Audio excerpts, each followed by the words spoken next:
একটা ব্যর্থতা। এই ব্যর্থতা আপনাকে স্বীকার করতেই হবে যে বেনফিকার মাঠে আপনি এক হালি গোল খাইয়ে আসছেন। এটা আপনাকে স্বীকার করতেই হবে। জাবি যাওয়ার পর থেকে রিয়াল মাদ্রিদের বা জাবির সময় থেকে রিয়াল মাদ্রিদের নাজেহাল অবস্থা। সেই ক্লাব বিশ্বকাপ পিএসজির সাথে ভরাডুবি, লিভারপুলের সাথে ভরাডুবি, বড় যে বিগ ম্যাচগুলো আছে ইউসিএল এ, সেখানে রিয়াল মাদ্রিদের ভরাডুবি প্রতিনিয়ত থামছেই না। সবাই মানে কথা আসে না যে হাতি গর্তে করলে তেলাপোকা লাথি মারে, এরকম একটা বিষয় হয়ে গেছে। তবে স্যালুট জোসে মরিনিও, স্যালুট বস, কি খেলা খেলছেন বস। এইরকম খেলায় মাদ্রিদের দরকার। মাদ্রিদে এখন ইগো চলতেছে, প্লেয়ারদের ইগো চলতেছে। এই ইগো একদম ছাটাই ফেলা করা দরকার মাদ্রিদের। আমরা রাত জেগে খেলা দেখি, রাতের 1টা 2টা 3টা 5টা 4টা 5টা বাজে যায়। আমরা এগুলো তামাশা দেখার জন্য খেলা দেখি না। It's dream club Real Madrid.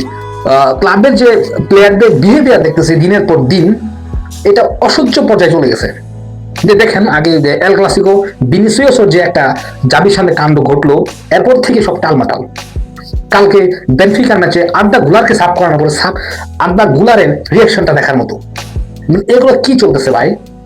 লা লিগার রেফারিং বাজে শুনছি বা দেখছি, কিন্তু ইউসিএল এর মতো এত একটা বিগ স্টেজে এরকম রেফারিং থাকে, আসলে এটা খুবই দুঃখজনক। আপনি বার্সাকে ট্রল করছেন, বার্সা 5-এ আছে, Arsenal 1, Bayern Munich, Chelsea, Tottenham, Barcelona, sporting city, Manchester city তার তো কোয়ালিফাই করে গেছে, নো টেনশন। কিন্তু টিমে থাকা রিয়াল মাদ্রিদ নবম।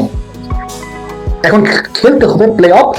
বেনফিকার সাথে পড়তে পারে ম্যাচ, ব্লোদোগিনের সাথে পড়তে পারে ম্যাচ। তো বেনফিকার সাথে পড়লে এখন বর্তমানে যে অবস্থা, এরকম ফর্ম থাকলে, প্লেয়ারদের এরকম ফর্ম থাকলে জোসে মরিনিও প্যান খুলে ছেড়ে দেবে রিয়াল মাদ্রিদের প্লেয়ারদের। এমবাপ্পে আর কোর্তোয়া ছাড়া আর এই দলটার মধ্যে ডেডিকেশন জিরো লেভেলে সবার। মাদ্রিদের এরকম খেলা আমরা আশা করি না, যেটা এখন ঘটতেছে। তো ক্যারেরাস বেনফিকাতে আসার পরে তার একটা প্রথম ম্যাচ এভাবে যাবে, এটা আসলে স্বপ্নেও ভাবি নাই, আমরা তো ভাবি নাই, স্বয়ং ক্যারেরাসও ভাবে নাই। লিভারপুলের সাথে ম্যাচে আপনার ট্রেন্ড যেরকম বুক খাইছে, ওইরকম ভাবেই ঘুরতেছে।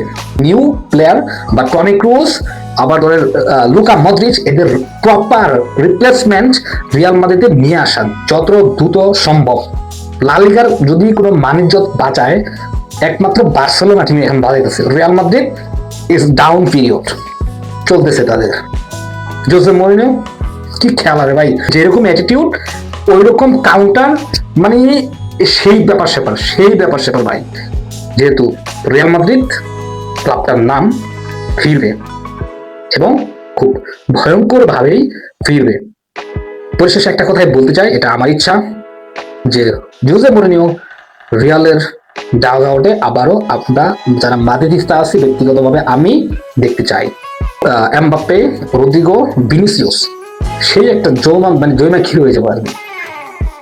রাউন্ড অফ 16 যাবে ইনশাআল্লাহ। ভেমোস মাদ্রিদ, থালা মাদ্রিদ। Thank you everyone.